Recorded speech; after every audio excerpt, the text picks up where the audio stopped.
Hi, I'm Mike Papantonio, and this is America's Lawyer. A new study has found that constant social media use might be harming brain development in children. We'll tell you what the researchers have to say. Multiple attacks on power stations have taken place in the past 2 months, and the media is strangely silent about how bad our grid system is. And a first grader was arrested last week after shooting his teacher during school. He brought a gun to school and he intended to shoot her. All that and more, it's coming up. Don't go anywhere. America's Lawyer starts right now.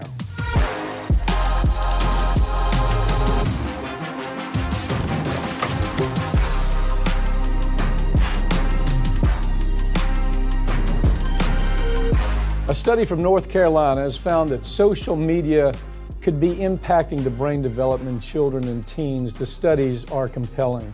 Ring of Fire's Farron Cousins joins me to talk more about it. Farron, as you know, lawsuits are now being brought. The school district in Washington State brought a lawsuit against the tech companies for this very thing. And here's what's important about that. That's showing, and we've been asked to do the same thing, full disclosure. The reason that's important is because the science is so compelling right now. This isn't guesswork. This is objective findings on MRIs, PET scans, those types of things. Pick it up. Yeah, that is what is really interesting about this particular study out of North Carolina is it's not just, we're surveying these children. They did brain scans while showing these children things from social media. And the evidence is just overwhelming. What they see is that these children who are checking social media, some of them report checking it at least once per hour. They're becoming what they call hypersensitive to real world feedback, which means they're stuck in these confirmation loops online where I need the dopamine of getting an extra like, of getting an extra view. You hit it on the head. They're actually seeing dopamine uptakes. And what it's about is it's one thing, in other words, if you have something as objective as an MRI, when you can see biological changes taking place in the brain connected to a particular event. It's pretty compelling stuff. Same way with PET scans. And what they're finding is that we're creating an entire generation that's so dependent on acceptance by their peers. They have to have acceptance. Some of these folks that spend their entire day commenting, they'll watch something and they'll comment. And if you start, this is another thing they're seeing with kids, the tendency to have to go on and comment about everything because they want to go back and see what the reaction to those comments were. It's almost like a reward system, a reinforcement that I'm okay. What I'm saying is good. People like me. People accept me. This is really scary stuff. It's, to me, when I read this study, what I looked at it as the same as a drug addiction. You know, you have these young individuals who, like the study says, they cannot handle real-world feedback anymore. They can't handle criticism. They can't handle any of the daily social pressures. So what they do is they turn to this thing. They go to social media, they get that dopamine, and it makes everything better. Just like a drug addict. You know, I can't handle the stress of my job. I gotta have a drink, and you have that drink, and your brain releases the dopamine. You get the reward. And that is what we're seeing. It's a generation of addicts is what have been created here. Sometimes our staff has fun around here. We'll get somebody that'll comment on make a comment. Well, they're looking to see who agrees with me. When you go back there and really jolt them and really hammer them, they disappear. Typically, they'll unsubscribe, they'll go somewhere else, which is fine. I mean, great, goodbye. But the point being is there's something about that. They want to put the comment up there and they want to say, are you with me or are you against me? And you'll see them slip that in there. And what it is they're constantly going back and saying, what are my peers thinking me about this money? It's a biological change that is driven by dopamine kind of chemistry in the brain. Yeah, and you know, we tell our kids growing up, I know I was told, I'm sure you were told, don't worry about what other people think. You be yourself, you go out there and you do your best. And now we have a generation, and I hate to sound like, a crotchety old man at this point. Yeah, every time we talk about this, somebody, the crotchety old man on the front yard telling the kids go play somewhere. No, this is real stuff developing. But we have parents that are, borderline neglectful, and they're letting social media raise the children. Yeah. This is not Yeah. okay. And it's harming the children's brain development is what we're finding. It's doing big damage. And the lawsuits you're going to see, we're going to find a lot more. I make this prediction based on what I've already seen, okay? They're going to see documents to where the industry understands that. The industry plays that. How do we get that person in a corner to where what they're really coming to look for is social acceptance? That's really what they want. It creates suicide issues, creates bullying issues, creates all types of physical and mental issues for these kids. And so the documents are going to show that. I think this is a lay down lawsuit if you want to know the truth. The only thing that interferes with this lawsuit is 230. That segment, Section 230. The difference of that section, where it comes to the analysis of this lawsuit, 230 is a protection for the platform when a third party comes in and puts something up. They say, well, you can't sue the platform for that third party. Here, the platform itself is the target. The platform itself is creating the issue. This is potentially a huge lawsuit. The tech companies better get ready for it. Federal Trade Commission has proposed a new rule to ban non-compete clauses for workers. Thank goodness. I know where this came from. It's just old business. You come to work for us, we train you, and you can't go to work for anybody else after that. It's fraught with problems. First of all, there's no competition for wages. It keeps wages down. It keeps innovation down. Pick it up from there. Yeah, and what we see a lot too now happening as the tech industry booms, a lot of these tech workers have to sign these clauses. You cannot go and make your own tech company. You can't go work for our competitors. If you do, we're not going to share the secrets with you, which is what they use to try to scare them into submission. Mm-hmm. But it really does hurt competition. And to be honest, we have seen this so many years now, and this has contributed to the major problem with our healthcare industry. Mm-hmm. You get these doctors that basically have no choice but to sign up with a hospital corporation, and they have to sign saying, you will not open a private practice, you will not go work at the other hospital, you have to be with us, or you cannot work in this city anywhere. You got to go somewhere. Yeah. It's a ridiculous old rule that we have allowed to stand. The only problem, I hate to say this, but if I'm analyzing this, I don't know that the FTC had authority to do it. I feel like probably it's going to fail. The U.S. Chamber of Commerce is putting huge money. Here again, people think the U.S. Chamber of Commerce is mom and pop warehouse or mom and pop store on the corner. It's not. U.S. Chamber of Commerce is 19 of the biggest mega corporations on the globe. So they're fighting this tooth and nail. They're saying, gee whiz, we're going to lose trade secrets if we do that. We're going to lose sensitive information. We're not going to spend the time training employees if you make us do this, which is all ridiculous argument. But the point is, it's unfair. First of all, it's certainly unfair.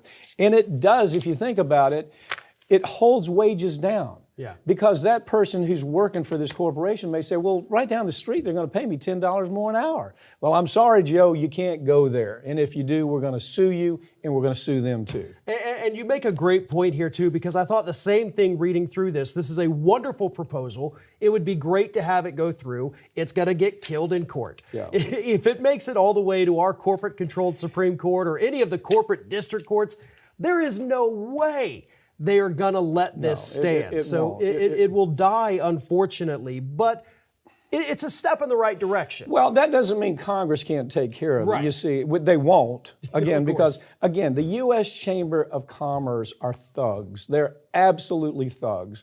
And I don't know what it takes the American public to understand it, but this is a great example. It should happen. It's not going to happen. They're going to lobby it to death. They're going to put more money behind it, because they're going to argue that the FTC simply doesn't have any written authority, either apparent authority, to be able to do this. There have been multiple attacks on power stations across the country in recent months, and the corporate media It's almost like they could not care less. Are you seeing any stories about it? I'll say a story. Well, the weather got so bad and the grid collapsed. Here's the truth about this story. In this case, give us the case and then let's talk about it. Yeah, you had a couple of idiots up in Washington State who had the brilliant idea, we're going to attack the power grid, knock out the power, and then we're going to go rob a bunch of stores. So they successfully attack the power grid. They go into a store, they empty out the cash register. What's $3 million worth of damages or something? Yeah, so now they're both facing possibly up to 20 years in prison just to take a little bit of cash out of a register there. But it does underscore the bigger problem. We have seen half a dozen attacks in the last month and a half. This is becoming a very serious problem. We've been doing this story for 5 years, Farron. Yeah. We started doing this story a long time ago. And this is what people don't understand. First of all, in most countries, the state or government owns the power grid. In this situation, we've given it to private industry. And because we've given it to private industry, corporations, you have folks like NextEra or the biggest corporations on the planet that are saying, gee whiz, you know, we don't want to spend money to upgrade the grid. Why should we? So it's in disarray. They need to take and build infrastructures, but the private corporation wants to pay dividends. They want to buy stock back. Why should they rebuild infrastructure? This isn't something private corporations ought to be doing. And so right now, here's how bad it is. There are 50, these numbers are crazy, but there are 50,000 key transformers in the country, okay, under this grid. If you take 10 of those key transformers out, the entire grid system collapses. And I'm sure most people have seen, you know, driving through your cities or, you know, traveling on the roads, you'll see these little substations, and usually what kind of protection do they have? There is a chain link fence around the little power substation. So if you can overcome a chain link fence, you can knock out a power to an entire city in a matter of minutes. And of course, what we've seen so far has been a couple of, you know, radicals all the way from Washington to North Carolina attacking these grids. But if we have people that want to do real harm, people that are competent criminals, I guess, or terrorists, they could knock out the power to this country in a heartbeat, and we'd be powerless to stop it. Now, the real question in my mind, it's not a question in my mind because we've done the other side of it. The reason the media doesn't report it, the reason corporate media doesn't report it, take a look at the advertising. It's going to come from the big power companies, whether it's local, whether it's regional, or whether it's national. The big power companies are a big part of the local television programming. So they're not going to say, you know, we've got Florida Power and Light and they're a disaster, the grid system's a mess.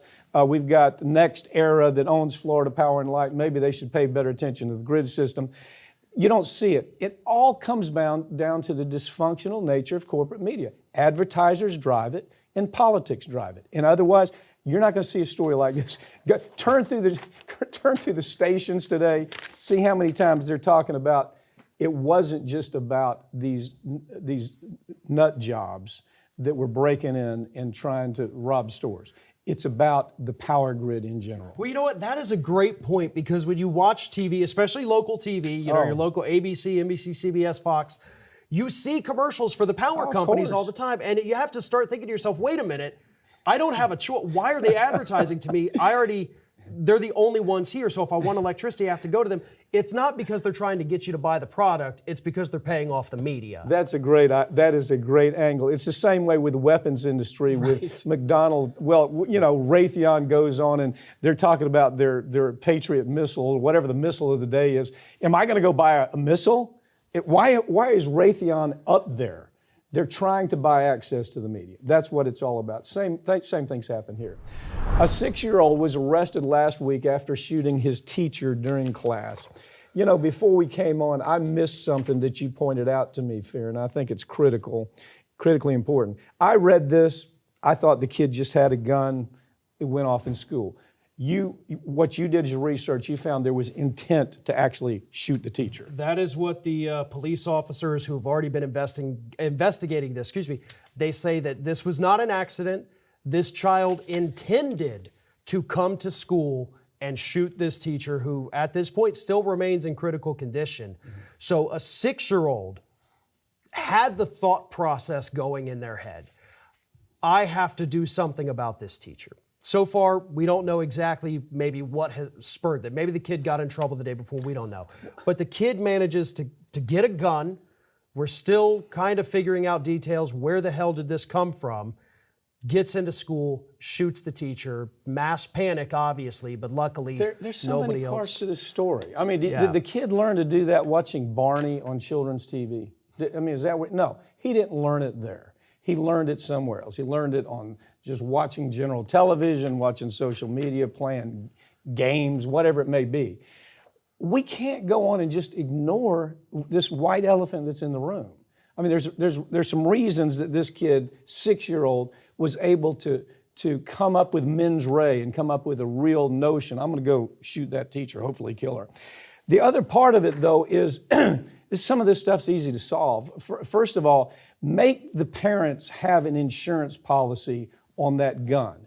Make it cost $2,000 a year to have that gun or any other gun that you have, whatever it may be.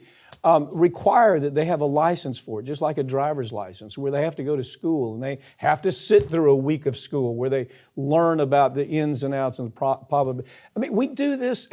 We give licenses all the time, driver's license, name it. The point is, make them do that type of thing. Make it more difficult for them just to go out and just buy a handgun and leave it around that the child might be able to have access to. Exactly. If the child didn't have access to the gun, this would not have happened. And another thing that can be done too, along the lines of the insurance, the homeowner's insurance needs to drop people if these guns are not safely locked up, lock and key, Right. to Good where the point. kids can't get them. I mean, there's a very simple solution these home insurance companies could do. I mean, they drop people for all kinds of things. If you own the wrong kind of dog, they'll drop your insurance, but not if you leave a gun laying around on your living room table. They'll just keep going. Well, it depends on how you. I mean, I grew up with guns. I have guns. Have always had guns, but I understand the process of it. Most people, a lot of people don't. I mean, they just go out and buy a gun and they don't even think, well, if I put it in my drawer, it's going to be okay. No, it's not going to be okay. And I think the insurance angle is a really important angle. Insurance companies could have a big impact on this. New data shows that American police officers have killed more than 1,000 civilians just last year, a record high for law enforcement. This story came out in Truth Out. Go ahead and pick it up. Yeah, so what we're looking at is 1,176 people in the year 2022 killed by police officers. About a third of them were involved in violent situations. So those are situations where the suspect may be pointing a gun at the police officer, could be in the process of attacking them. So as unfortunate as those are situations where it would be classified as provoked. What concerns me is the number of times that individuals were shot and killed during wellness checks, during a mental health call. Those are situations where police officers should not be the ones to respond. And to me, that's the problem here. Well, in Europe, for example, they have special people that go out and respond to that kind of thing. That's your point. Or we could send the firefighters out there, especially if it's somebody who's clearly having a mental health crisis. They don't know where they are, who they are. An armed police officer should not approach that individual. It's going to make the situation worse, as we see. There's another side to it, and that side is, if you just do a little bit of research on it, you see that there's an angst that has been as bad as it's ever been with police officers nowadays. I mean, the fear. I mean, it's just abject fear. They see the stories where you're sitting in your police car and somebody comes up and shoots you. Standing on the street, somebody comes up and shoots you behind. These are real stories. I mean, if you follow the news, just all you got to do is headlines. We had one right down the road here. Not long ago. Exactly.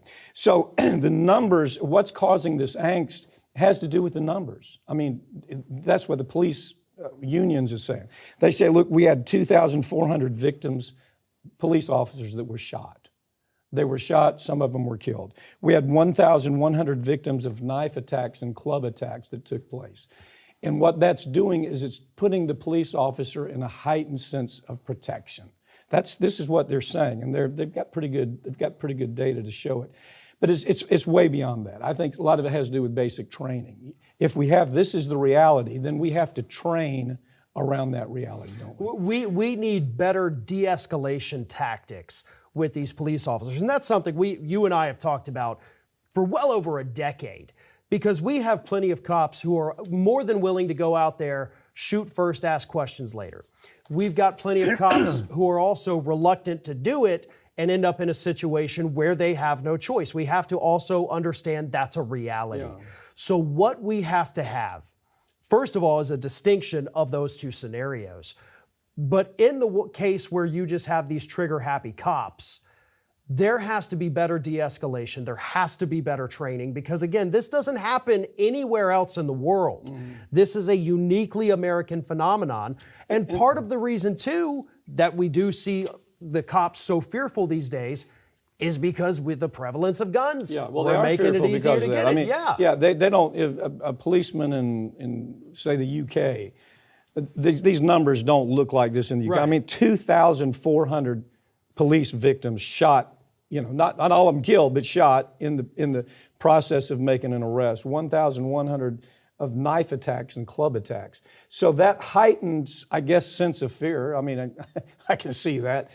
It has to play into there.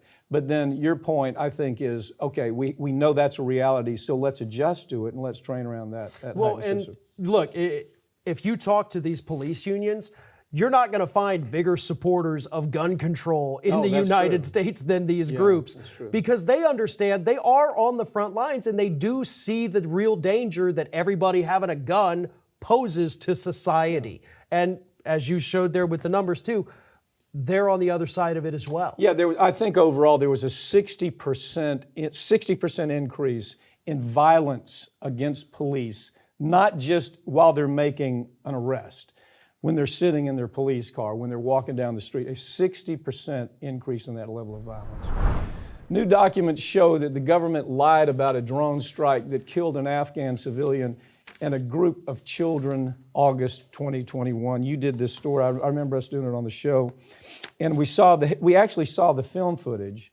And the film footage was where you had a humanitarian aid man. He was working for humanitarian aid, carrying water, because that's part of what they did is provided water for a particular area. Drone comes out of the air, blows him up, and this is where it gets interesting. The report, everybody's asking, well, it killed a lot of people, innocent people, besides that innocent person too, didn't it? And it disappears. The story disappears. All of a sudden now, the report resurfaces a year later.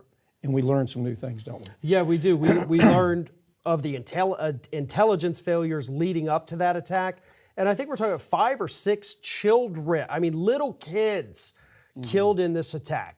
And part of the intelligence failure was, well, we made assumptions, not based on evidence. We just saw that this guy was taking a weird path while driving his vehicle filled with water and kids. Oh, and we saw the big containers of water, and we assumed they were explosives. Yeah, this is a CIA drone operated and targeted, and the whole thing's planned with CIA. Which brings me to another point. It's just kind of an aside. We did a story last week, and we were talking about the dangers of what's happening with the CIA moving into the tech industry and how dangerous they are. And we get these comments, well, these are trained people. These are people who understand intelligence. Why would you have any problem with them going to work with Instagram, Facebook, and Google, or whatever? Why would you have problems with that? Well, that's a pretty good example right here. Yeah, not exactly the best training. And we see too much of this. I mean, we saw it during the Biden administration, during the Trump administration. Now, of course, we see it under Biden, where all of these civilians are being slaughtered by these remote control drones. And honestly, I think a part of it, I remember in my literature class in college, we read the Odyssey, we read the Iliad, and in the Iliad, he pointed out, the professor did, it's important to understand that every time they talk about somebody on the battlefield being killed, which is most of the book, they talk about the name, they talk about the family, they talk about that individual's history, because the authors wanted everybody to know that everybody that dies is a human being. Yeah.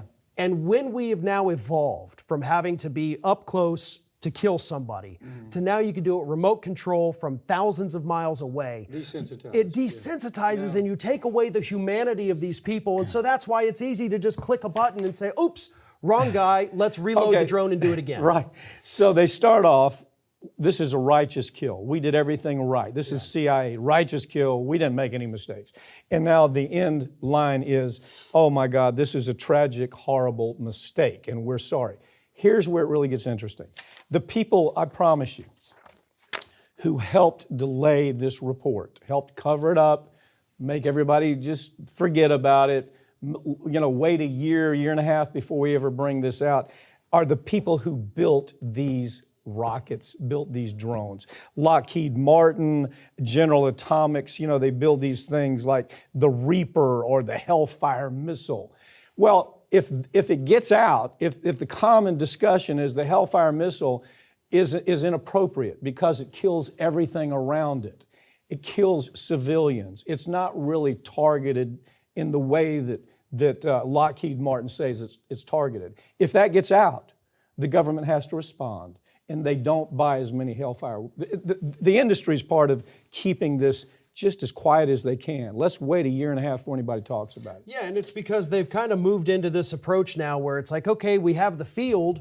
We could go out and just pick the weeds by hand, and that way we know we got the weeds, but instead, we're going to napalm it. Yeah. We're going to Agent Orange the whole field, and then everything dies, but hey, at least we got the 2 weeds that were sitting out there in the middle of the field. Right. That's the solution now, is kill everything, bury it, cover it up, and then when everybody forgets about it, quietly release it. And again, I saw this in Common Dreams, haven't seen it anywhere else. But what if you saw every day, every time this happens, Hellfire missile, a Reaper, takes another 10 people out? Well, the government has to respond to that, right? Yep. They say, well, I'm sorry, Raytheon, or whoever it is of the day, missile of the day, we can't buy your missiles because the pub's too bad on it. We can't buy it because it's killing too many citizens. That's very much a part of keeping this tap down.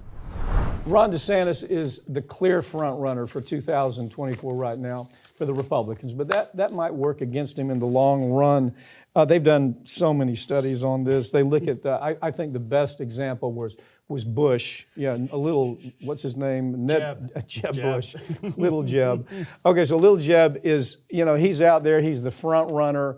He does kind of what Biden did in the presidential election. He kind of goes down to the cellar, disappears, he doesn't talk to anybody, doesn't talk to the media, nobody knows where he is. It was kind of the Biden approach, really. Yeah. And, it obviously worked for Biden, but it didn't work for the little Bush, did it? No, absolutely not. Jeb, was the clear front runner, had over $100 million raised, and he thought, I've got this. I don't have to do anything because it's in the bag. And the more he stayed hidden, the less he said publicly, it gave rise to this whole crop of Republican candidates in 2015, 2016, who absolutely humiliated Jeb. I mean, ended any future prospects he may have had. Totally. He was so embarrassed that his career, and possibly for the whole Bush family, is just done now. It's done. It was like a bloodbath every time. Once he said, well, I can't just sit here. Yeah, I'm a front runner. I've been governor of Florida. I'm in good shape, and I'm going to sit here and be quiet. So the question is, what's DeSantis going to do? I don't see him doing that because he's already kind of out there. If anything, we don't know. I guess the next analysis probably is DeSantis weighed against Scott Walker, which is a big stretch. Scott Walker was just a character without any personality, no charisma. Intellectually, he was a big dope. Everything came out of his mouth was stupid talk. You don't have that with DeSantis. But I do see a lot of parallels between the two here, Okay. because we talked a lot about Scott Walker, obviously, back in the day. Yeah. Because Wisconsin became the laboratory. Okay. That's where they tried all of the most extreme, corporate legislation. He got it all done. He was the darling of the Koch brothers, and that's what really propelled him. And it's kind of the same with DeSantis. What we've seen happen here in Florida has become the Republican blueprint state by state. So DeSantis was the guy, much like Scott Walker, that said, I'll do it here first. If it works, you take it there. And another parallel I see that was pointed out here is that Walker got killed in the debates. And I think that's going to be his big Achilles heel. Okay. Because I've seen him when He gets mad, doesn't he? he gets real mad. He gets thrown off his talking points. He gets flustered. Yeah. If he can't get coached, which maybe he will, maybe he won't, he's got plenty of time, then he's got a real Scott Walker But problem. aren't you praying for somebody besides Trump? I mean, I just can't. I don't think I could stand another Trump-Biden cycle. And so, which brings me to this idea. Biden is on the border. He's acting. He's already talking about his next big run. This is a guy who said, I'm a one-term guy. This is what he promised, didn't he? He promised, I'm a one-term guy. I just want to move Trump out of there, which he successfully did, which was necessary. But now it's looking like, no, this old guy's going to run again. He's going to run when he's 80 years old or something like that. And so what is your take? Is he serious? I mean, I really can't make heads or tails of it yet. I mean, I hope, listen, I haven't hated Biden. I've been very critical of, a lot of things he's done, but I've been, when he does good, we say he does good, but it's time for somebody else. Biden's been there, way too long just in D.C. in general, but at the same time. 45 years. Has the guy ever had a job besides Washington, D.C.? I don't even know, but on the Democratic side, we don't have the people waiting in the wings. Who do you have? Who do the Democrats have out there on that side? That's ready today? Yeah. I don't think they do. Okay. I don't think that person exists. 6 years from now, you've got several people that could be coming up. Katie Porter at the top of the list. But Katie Porter's not there now. She's not. I love Katie Porter. I think she's got a lot of courage. She'd be a great candidate. And she's running for Senate now. The advantage I have is, you've heard me say, everybody knows this, I'm not a Democrat. I'm sure not a Republican. But as I look at it, and I'm looking at it like a chess game, if I'm saying, if he does pull through primaries, you got California with Newsom. That's their guy. Yeah, that's the other guy. That's the guy, and he has appeal to the left coast and the right coast. He dies in Middle America, flyover America. There's no way they're going to bring anybody in from California to win at this point. I just think that's kind of the way I see it. But I just don't know who the Republicans or the Democrats come up with that you go, wow, it's a powerful candidate. Well, even if Newsom were to overcome his problems in Middle America, which you're right, because Republicans have spent decades demonizing California. Oh, my God. You can't overcome 30 years of talking points in a year. But, okay, so assume Newsom somehow manages to, who do you even pair him with? Because you couldn't just switch Harris from Biden over to Newsom. Okay, so what are Harris's numbers? What are they numbers? Or is she even in the game? Absolutely not. Yeah. I mean, her numbers against even other Democrats in a primary, she's not going to win. She definitely doesn't beat DeSantis. She doesn't beat Trump. Yeah. Biden beats Trump right now. Biden does not beat DeSantis. So there's a something big about problem. the California card right now that I think Newsom's risky. Go to Montana, go to Wyoming, go to any of those places where there's, 450,000 people left California last year, migrated from California. And when you go and talk to those folks in Montana about California, it's an, oh my God kind of reaction. And I don't know what that is, but it is out there. It's Middle America issue. California's got a problem with Middle America. Actually, he may have the same problem since he's from Florida. I mean, Florida's regarded as Crazyville too. It's not just California. Florida's the new Crazyville. That's where he's coming from. How does he play in Middle America? I don't know.